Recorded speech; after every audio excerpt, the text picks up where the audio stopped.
출애굽기 9장 27절부터 35절 말씀입니다. 마음을 집중하시고 한 목소리로 읽어봅니다. 바로가 사람을 보내어 모세와 아론을 불러 그들에게 이르되 이번은 내가 범죄하였노라. 여호와는 의로우시고 나와 나의 백성은 악하도다. 여호와께 구하여 이 우레소리와 우박을 그만 그치게 하라. 내가 너희를 보내리니 너희가 다시는 머물지 아니하리라. 모세가 그에게 이르되 내가 성에서 나가서 곧 내 손을 여호와를 향하여 펴리니 그리하면 우레소리가 그치고 우박이 다시 있지 아니할지라. 세상이 여호와께 속한 줄을 왕이 알리이다. 그러나 왕과 왕의 신하들이 여호와 하나님을 아직도 두려워하지 아니할 줄을 내가 아나이다. 그때에 보리는 이삭이 나왔고 삼은 꽃이 피었으므로 삼과 보리가 상하였으나 그러나 밀과 쌀보리는 자라지 아니한 고로 상하지 아니하였더라. 모세가 바로를 떠나 성에서 나가 여호와를 향하여 손을 펴매 우레소리와 우박이 그치고 비가 땅에 내리지 아니하니라. 바로가 비와 우박과 우레소리가 그친 것을 보고 다시 범죄하여 마음을 완악하게 하니 그와 그의 신하가 꼭 같더라. 바로의 마음이 완악하여 이스라엘 자손을 내보내지 아니하였으니 여호와께서 모세에게 말씀하신과 같더라. 아멘. 어제 읽었던 말씀 그 9장 13절부터 오늘 읽은 이 35절까지 말씀은 애굽 땅에 내려졌던 7번째 재앙 우박 재앙에 관한 말씀입니다. 네, 이 우박 재앙은 단순히 우박이 아니라 우리 어제 보았던 말씀 23절에 보시면은 그 우박은 우레소리와 우박과 또 불이 내려지는 거예요. 불이 쏟아지는 불우박 그리고 우레소리 또 비와 함께 섞여서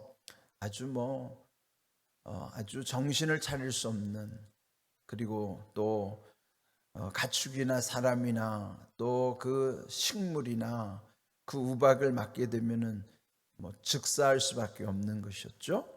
그렇지만은 미리 사전에 경고하셔서 이제 어제 말씀 나눈 것 보면은 하나님의 말씀을 두려워한 자들은 그 말씀을 듣고 아무도 밖에 나가지 않았고, 그러나 말씀을 마음에 두지 않는 사람들, 즉 말씀을 무시했던 사람들은 그 종들, 가축들이 그대로 죽음을 면치 못하는 그런 끔찍한 재앙을 당하게 됐던 것이죠.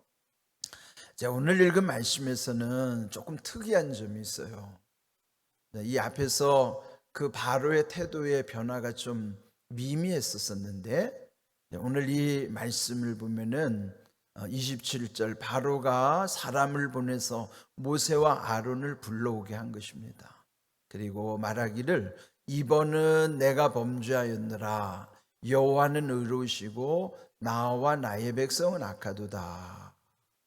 그러면서 여호와께 구하여 이 우레소리와 우박을 그만 그치게 하라. 이 바로의 말로 보면 언뜻 회개하는 모습이죠. 자기가 잘못했다고 하니까요.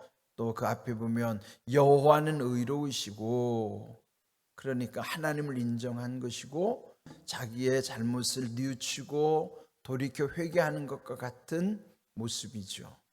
그런데 이제 이 끝에 보면 모세가 하나님께 기도하여 이제 그 우박이 그치고 난 다음에 바로의 마음이 다시 완악해졌다. 그 끝에 읽은 34절에 보면은 비와 우박과 우레소리가 그친 것을 보고 다시 범죄하여 마음을 완악하게 하니 그와 그의 신하가 꼭 같더라. 그러니까 잠깐 모면을 하기 위해서, 그 순간을 피하기 위해서 다급한 마음으로 이제 그렇게 했지만 그 상황이 바뀌면서 또 다시 마음은 예전처럼 또한 여전히 완고한 마음이었다 하는 것이죠. 물론 하나님은 다 알고 계셨죠. 모세에게도 다 일러주셨고, 그럼에도 불구하고 하나님은 이 하나씩 하나씩 심판해 가시는 그 모습을 통해서 세상에 하나님의 하나님 되심을 보여주시는 거예요. 다 드러내시는 것이죠. 이 바로의 모습을 보면 사실 이게 우리 인생의 한 단면이기도 해요.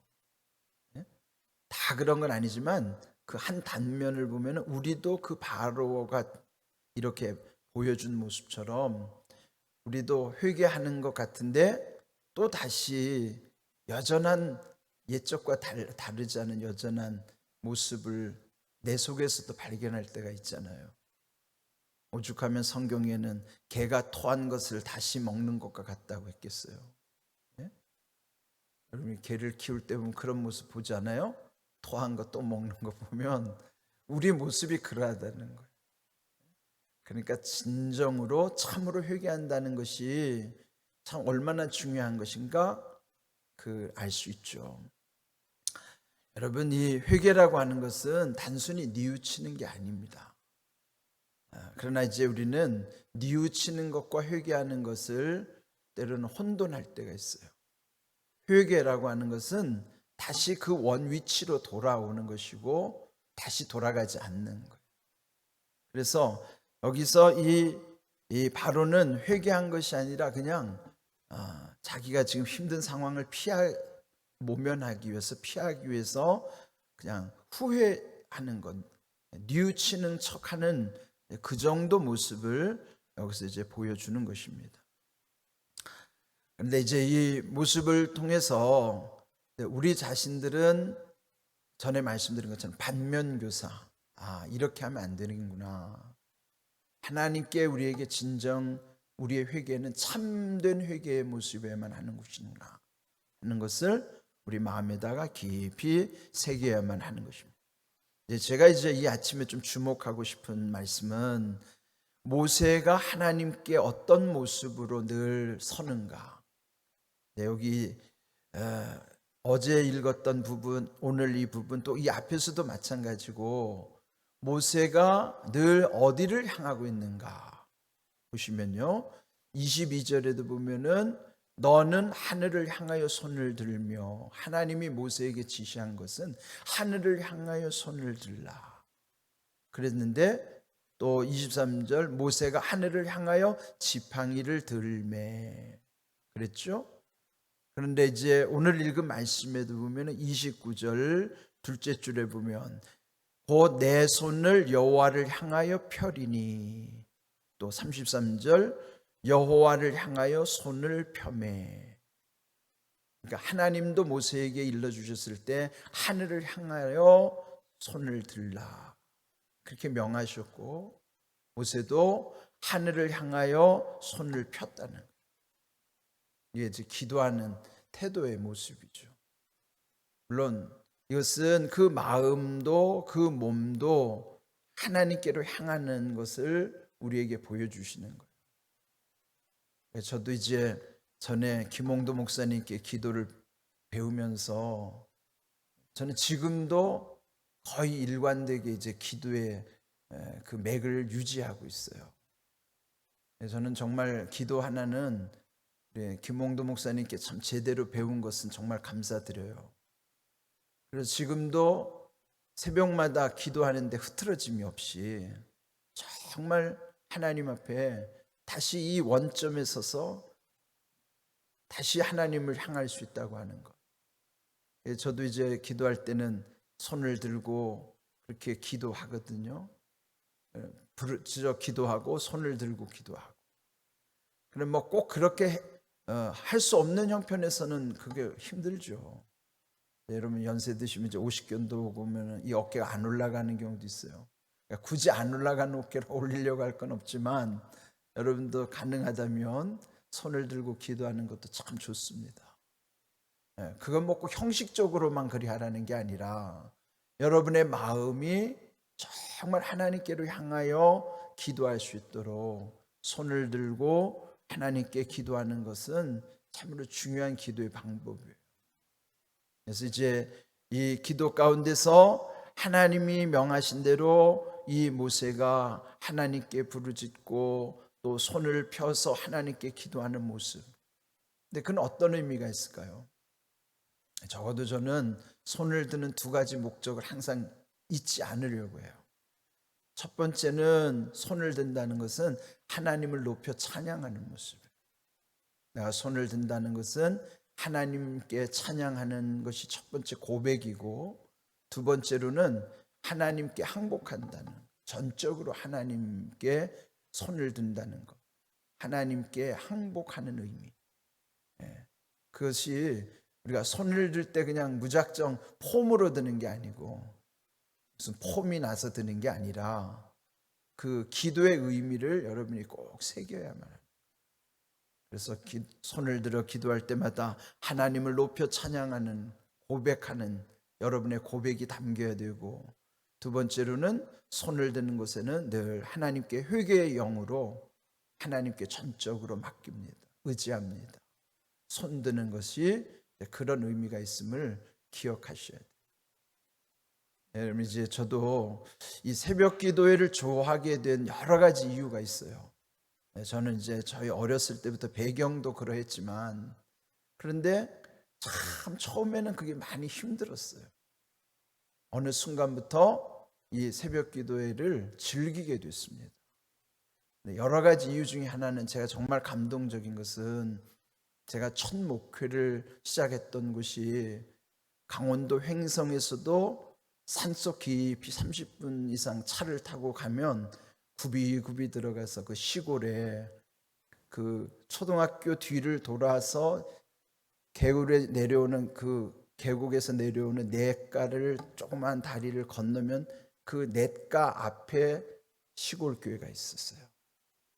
그리고 그 교회 뒤로는 집이 주택을 포함해서 뒤에 두 채가 더 있고, 이렇게 그 개울 앞으로 초등학교가 하나 있었고 마을이 이렇게 형성되어 있어요. 그러니까 처음에 그 교회를 갔을 때는 정말 두려웠습니다. 진짜 뭐 노인들 몇 명 앉아 있고, 근데 정말 거기서 내가 이곳에서 진짜 목회할 수 있을까? 두려움이 많이 났었죠.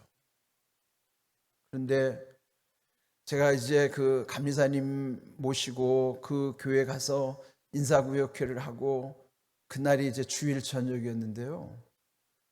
그 깜깜한 밤에 이제 교회 문을 나서는데 갑자기 막 엄청난 빗소리가 들리는 거예요. 순간 저는 빗소리로 착각했는데, 보니까 앞에 개울에서 흐르는 물이 얼마나 심한 소리가 나는지, 마치 막 소나기가 쏟아지는 소리가, 그 냇물 흐르는 소리를 소나기 쏟아지는 소리로 착각을 한. 너무 심란했어요. 이런 데서 어떻게 살지? 그리고 이제 그 감리사님은 떠나시고, 그 이제 시골 주택에 방음도 잘 안 되는데, 그 전임 전도사님은 이제 이사 갈 준비 다 하고 한쪽에다 짐 다 한 방에다 옮겨놓고, 이 안방에는 그 집 식구들 세 식구하고, 그 집 식구 네 식구하고, 저는 저 구탱이에 쪼그려서 밤을 지새는데요, 잠이 안 오는 거예요. 그 식구들은 막 코를 드르렁 골면서 자는데 저는 잠이 안 와요. 내가 여기서 어떻게 살지? 내가 어떻게 목회를 하지? 새벽에 어슴풀에 밝아오자 일찍 좀 나왔어요. 그리고 화장실에 가서, 화장실 아주 푸세식 화장실인데, 또 밑에 이 밟는 데는 얼마나 이쁘게 만들었는지 하트로 이렇게 뚫어놨어요. 제가 거기에 주저앉아가지고 다시 생각한 거예요. 내가 부름받아 나서니 몸 어디든지 가오리라, 그 찬송을 부르면서 목회를 준비했는데 왜 내 마음이 이렇게 흔들릴까? 그래서 그때 고심하다가 거기서 회개하고, 그리고 이제 이곳에 와야 되겠다, 그런 생각을 하고 오게 되는 거죠. 근데 그때 새벽 기도도 없었어요. 근데 새벽 기도를 시작했는데요, 어느 날은 아무도 안 오는 거예요. 그러니까 홀로 그 적은 예배당을 지키면서 새벽 기도를 하는 거예요. 혼자 찬송하고 기도하고 그러다가 막 은혜를 받고, 그리고 그 다음에 어떤 때는 제가 깜빡 잠이 들어서 깨지를 못하는 거예요. 근데 새벽녘에 어렴풋이 찬송 소리가 들리는 거예요. 주택하고 교회가 이렇게 옆에 있으니까. 근데 그 찬송 소리가 너무 조용히 들리는 거예요. 그래서 가만히 봤더니 여기 주택에 불이 안 켜져 있으니까 저기 다리 건너기 전에 주택에 불이 안 켜져 있는 걸 보고 그분들이 차를 그 밖에다가 놓고 걸어서 교회 와가지고 전도사님이 깰까봐 제일 작은 소리로 찬송을 부르는 거예요. 제가 그때 감동을 받았어요. 야, 전도사가 잠 깰까봐 자기들이 조용히 찬송 부르고 기도하고 가는 거예요. 이렇게 목회자를 아끼는 마음이 있구나. 그래서 그때 느낀 게 뭐냐면, 저도 혼자 새벽 기도하지만 그들이 안 왔다고 그들을 책망한 적이 없어요. 그랬더니 그분들도 제가 깰까봐 조용히 기도하고 가는 거예요. 만약에 제가 새벽 기도회를 하는데 안 나온 걸 가지고 책망하거나 그랬더라면 그들도 역시 저를 책망했을 거예요. 아이고, 지나 잘하지. 전도사도 새벽 기도도 깨지도 못하는 주제에 이랬을 거예요. 그런데 제가 그분들을 오히려 함께 그분들에게 감사하고 그랬더니 그분들도 새벽 기도에 조용히 왔다가 조용히 가는 거예요. 제가 왜 새벽 기도를 강조하지만 여러분에게 강요하지 않는지 아세요? 저는 첫 목회지에서 이런 감동을 받았기 때문에 새벽 기도회는 진짜 중요하지만 새벽 기도회를 강조하지만 새벽 기도회를 강요하지는 않아요.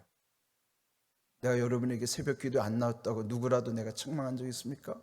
그렇게 안 하는 이유는 첫 목회지에서 그분들과의 그런 사랑의 감동이 있기 때문이에요. 저는 여전히 강조해요. 새벽 기도회 중요해요. 그러나 새벽 기도에 안 나왔다고 절대로 강요하진 않아요. 그래서 자기가 선택해야 되는 거예요. 여러분, 새벽 기도는 중요합니다. 그러나 새벽 기도에 나오셔서 제일 중요한 것은 여러분 마음가짐이에요. 이건 억지로 해서 되는 것도 아니에요. 그러나 새벽 기도회처럼 은혜가 넘치는 것도 없어요.